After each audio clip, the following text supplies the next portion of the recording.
اس video میں ہم دیکھیں گے کہ فری باڈی ڈائیگرامز کیا ہوتے ہیں، یہ ہم کیوں ڈرا کرتے ہیں یا بناتے ہیں، اور اس سے فائدہ کیا حاصل ہوتا ہے ہمیں۔ فری باڈی ڈائیگرامز دراصل ہمیں ساکت حالت یا حرکت کرتی اشیاء پر لگنے والی قوتوں کو بہتر طور پر سمجھنے اور آبزرو کرنے یا ان کا مشاہدہ کرنے میں مدد دیتے ہیں۔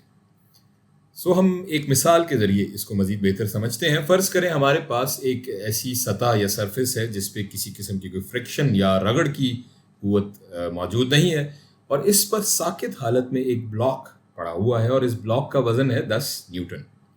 اب سوال یہ ہے کہ اس بلاک پر کون کون سی قوتیں لگ رہی ہیں اس کی ساکت حالت میں۔ اس کے لیے ہم اس بلاک کا فری باڈی ڈائیگرام بنائیں گے۔ تو سب سے پہلے ہم چونکہ دیکھ رہے ہیں کہ یہ بلاک جو ہے وہ زمین کی سطح پر موجود ہے، تو اس پر سب سے پہلے زمین کی کشش ثقل کی یا گریوٹی کی قوت لگ رہی ہوگی، جو اسے نیچے زمین کی جانب اپنی طرف کھینچ رہی ہوگی۔ اسے ہم لکھ لیتے ہیں۔ یہ قوت ہوگی اس طرح نیچے کی جانب، ایف جی کے نام سے اسے ہم ظاہر کرتے ہیں، اور یہ برابر ہوگی ایکولز ٹو 10 نیوٹن۔ اور چونکہ یہ بلاک یہاں ساکت حالت میں ہے، تو ظاہر ہے اس بلاک پر کوئی قوت لگ رہی ہوگی جو اس کشش ثقل کی قوت کو بیلنس کر رہی ہوگی یا برابر کر رہی ہوگی، کیونکہ اگر ایسی کوئی کاؤنٹر فورس یا ایسی برابر مخالف فورس موجود نہ ہو، تو یہ جو کشش ثقل کی قوت اسے نیچے کھینچ رہی ہے، یہ بلاک کو نیچے گر جانا چاہیے، لیکن یہ بلاک گر نہیں رہا ہے بلکہ اپنی جگہ ساکت موجود ہے۔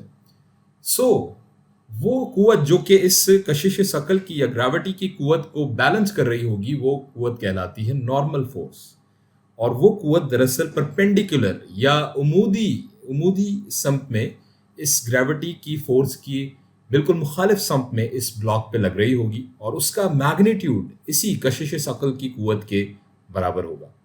اسے ہم لکھ لیتے ہیں، اسے ہم کہتے ہیں نارمل فورس، اسے ہم ایف این سے ظاہر کرتے ہیں، اور یہ بھی برابر ہوگی 10 نیوٹن کے۔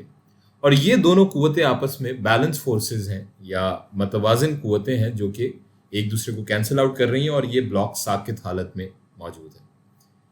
تو یہ ہو گیا جناب اس بلاک کا فری باڈی ڈائیگرام، جو کہ ہمیں بتا رہا ہے کہ اس بلاک پر کتنی قوتیں لگ رہی ہیں۔ ان کو ہم ایک خاکے کی صورت میں دیکھ سکتے ہیں۔